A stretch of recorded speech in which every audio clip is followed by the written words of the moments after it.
You'll always want to start by talking with the customer service representative. Now, they're given an almost infinite variety of names depending on the company, but their primary goal is to be the first point of contact for the customer, and I refer to all of them as the CSR.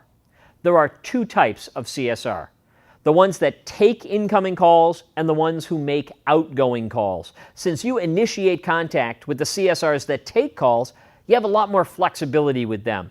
You'll want to get as much information about your options from them as possible. They're often charged with making as many contacts as they can, so they actually tend to take the fewest notes. Try to get them to answer questions and not transfer you until you are ready to be transferred. You're going to want to be sent to someone else, just not right away. Be ready to wait.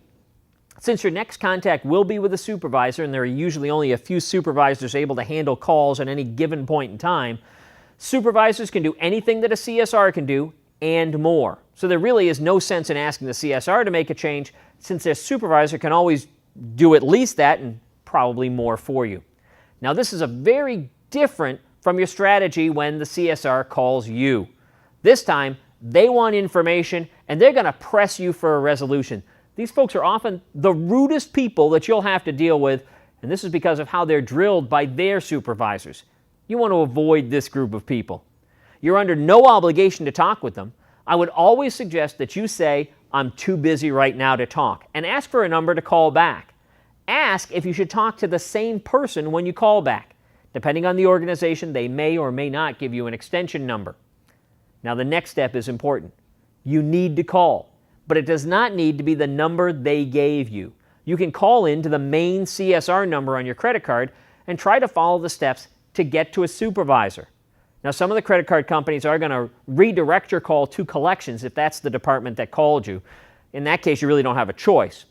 But the incoming calls collection people are nearly universally more pleasant than the outgoing callers from that same department.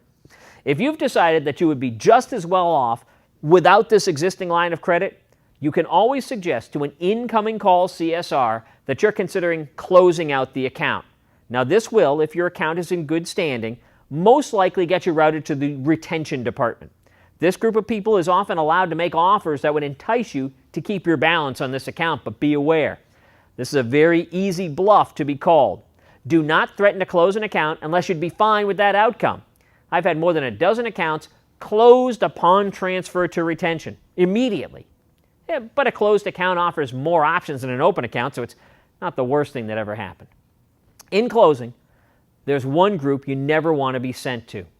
Do not allow yourself to be transferred to the credit department at Bank of America. No matter how good of a situation you're in, this group will limit your options. This is especially true if you have available credit on your card.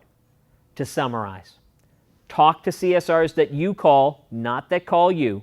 Ask to speak to a supervisor after you have as much information on your options as possible. And if you're not getting what you want from a supervisor and are willing to follow through, suggest that you want to close out the line of credit and transfer the balance to another card. This will normally get you in contact with the retention department. You can do this. To access our free training videos on how to lower your credit card interest rates, go to IHateMyCreditCardCompany.com.